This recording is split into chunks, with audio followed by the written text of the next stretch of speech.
An unlucky witch. A talking pink iguana. A frustrated ghost needing to know who killed him. Welcome back to Witch's Cove, where the people, with the exception of a few random lawbreakers, are friendly and the sun always shines. If you want to talk to a dead relative, learn about your future, or need a spell created just for you, you've come to the right place. Hi, I'm Glinda Goodall, and after 14 years of hearing my iguana complain about how my spell turned his green skin pink, I finally have a chance to help him. The problem? I'm either the worst witch in Florida or the unluckiest. At the store where I buy my potions, the owner happened to be out of town. No worries. Why shouldn't I trust the ancient substitute who is hard of hearing and doesn't see well? Long story short, she mixed in the wrong ingredient, and instead of turning Iggy back to green, I ended up seeing ghosts. Just my luck. The first semi-translucent figure I ran into was recently murdered and wants my help to figure out who did it. Never one to turn down a soul in need, I agree. If you want to tag along, please do. You'll find me at the Tiki Hut Grill most days serving breakfast and smiles. Oh, yeah. I found a talking cat too. Do you believe in ghosts? Do you believe in ghosts? This is a question that can either spark an amazing conversation with a stranger or make them run in fear. The very belief in ghosts is something that is very personal to many. It may be a subject that is talked about with excitement and intrigue. It may also be a topic that is to be avoided, like religion and politics, because of strong or rigid belief systems. One doesn't always have to have had a paranormal encounter to believe in ghosts. It may just be an accepted fact of life that was instilled in childhood and enforced as life progressed. Whether you believe in ghosts or not, this show is sure to make you at the very least question the concept of the living being the only ones inhabiting our plane of existence. What if the hottest guy in the world was hiding a nameless evil, and all he wanted was you?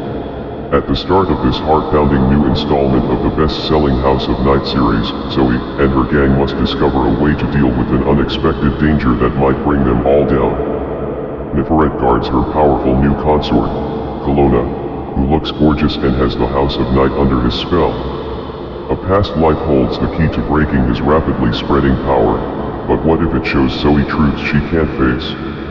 Meanwhile, the red fledglings have cleaned up well, but are they really as friendly as they seem?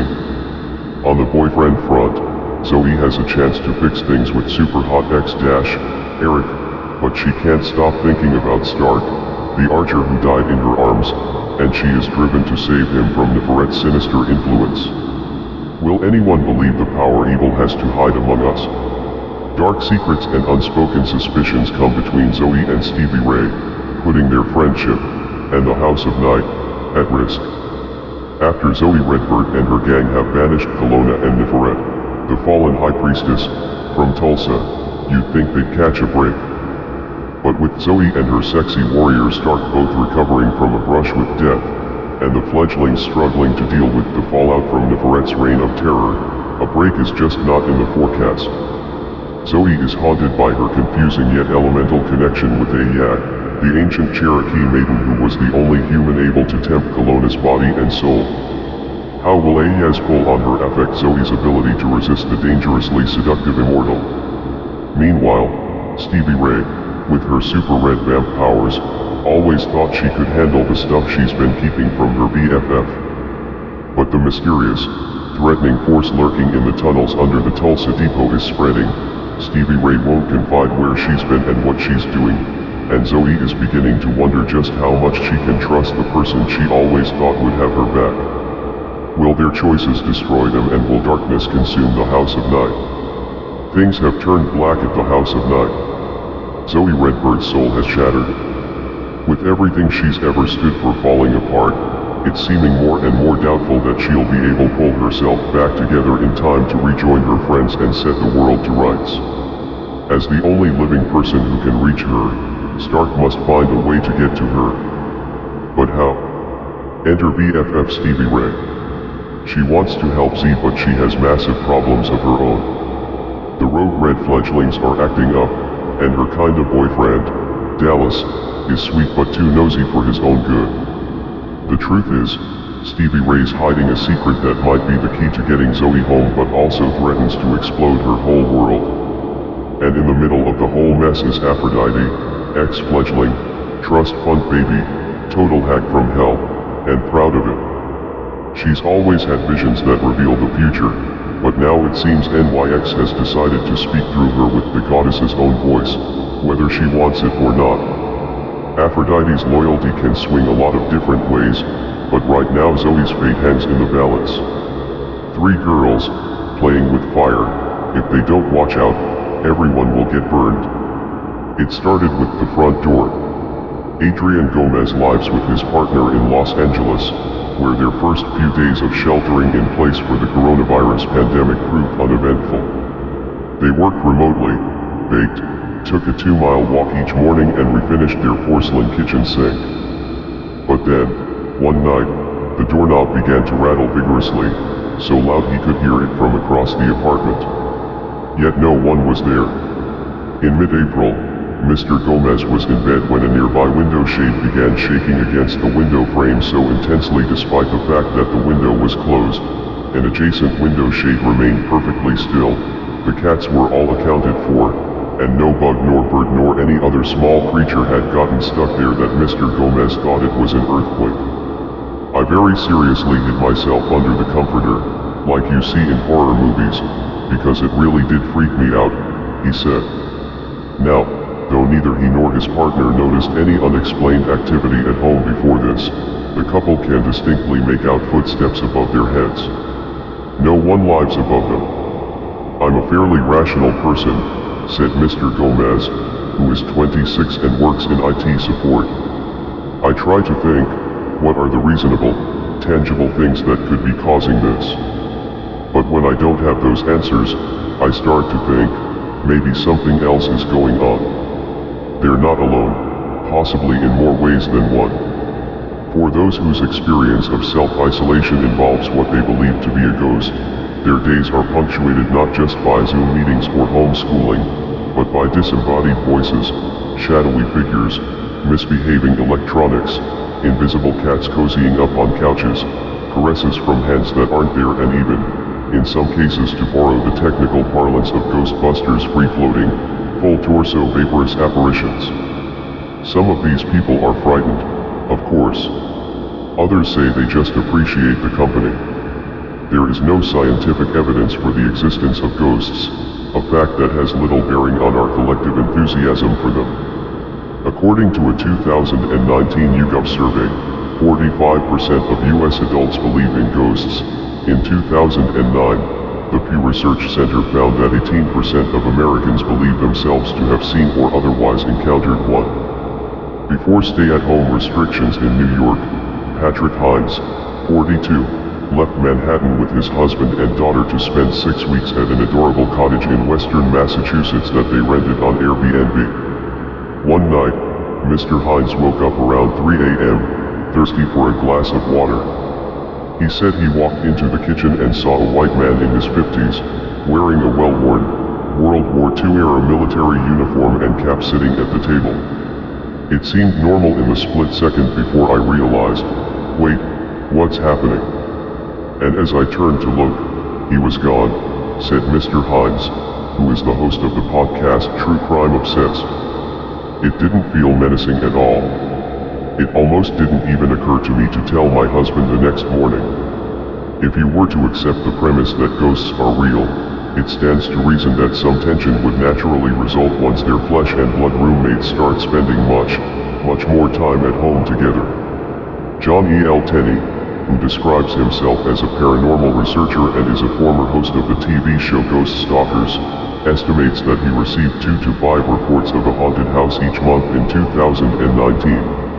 Lately, it's been more like 5 to 10 in a week. Mr. Tenney has seen something like this before. In 1999, immediately before Y2K, he witnessed a spike in reported ghost and poltergeist activity, as well as UFO sightings, which, in his experience, are also on the rise in this moment. It does seem to have something to do with our heightened state of anxiety, our hypervigilance, he said. Mr. Tenney has no doubt that the vast majority of these cases in his inbox are completely explainable in nature. When the sun comes up and the house starts to warm up, they're usually at work. They're not used to hearing the bricks pop and the wood expand, he said. It's not that the house wasn't making those sounds. They just never had the time to notice it. Or did they? Janie Cowan believes she's been haunted since college. The ghost she calls Matthew, a good, biblical name chosen in the hopes it would keep him on his best behavior, explained Mrs. Cowan, who is 26, has historically made his presence known in her Nashville home through the sounds of someone running up and down the staircase at night. The noises are not like a house settling, or like our cat walking around, said her husband, Will Cowan, a 31-year-old accountant. It's very clearly out to get attention. Around the same time the couple began to self-isolate in March, Mr. Cowan started to use their guest bathroom so that his wife, a home health nurse who has been picking up more night shifts during the pandemic, could sleep in without the sounds of his morning routine disturbing her. He has found that Matthew, who both spouses agree prefers Mrs. Cowan, doesn't seem to appreciate these changes. On 3 separate occasions, while showering in the guest bath, Mr. Cowan has been unexpectedly blasted with cold water. But it wasn't just a quirk of the plumbing. Every time, he said, he reached out to find that the hot water nozzle had been turned off. Madison Hill, 24, is riding out the pandemic with her boyfriend in her apartment in Florence, Italy.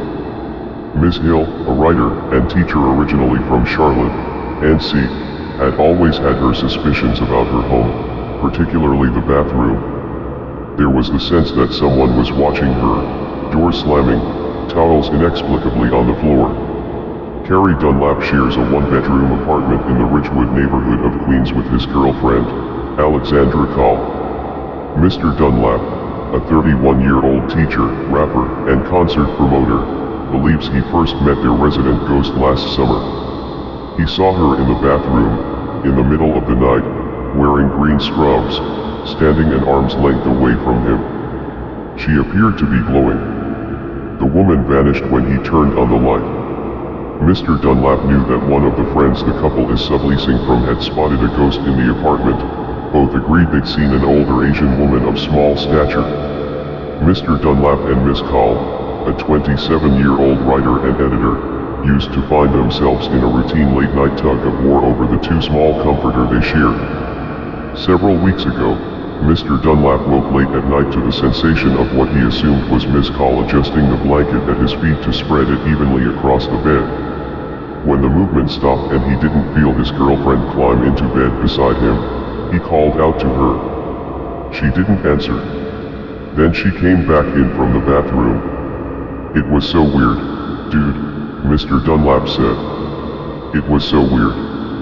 But the incident left him and Miss Call with a lingering positive impression, like whoever or whatever it was had been trying to make the couple feel more comfortable, or to mediate a potential conflict between them before it happened.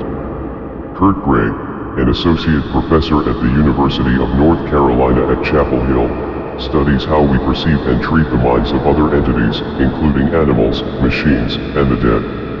Times of great unease or malaise, when there is an increased drive to find meaning in chaos, can lend themselves to perceived hauntings, he said, not to mention that disease itself shares certain psychological parallels with a malevolent spirit, creeping invisibly upon its unsuspecting victims. This phenomenon could also be a side effect of the loneliness of our time. In quarantine, you are physically confined and also psychologically confined. Your world narrows, Mr. Gray said. You're trapped at home, you're needing human contact. It's comforting to think that there's a supernatural agent here with you. For Danielle, a 39-year-old lawyer, isolation predates this pandemic. The Times agreed to not use her last name, to protect her professional reputation.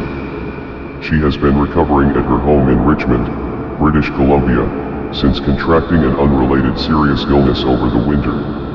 She first experienced strange activity in February, she said, when she kept walking into her guest bedroom to find a particular lamp turned on, although she had no memory of leaving it that way.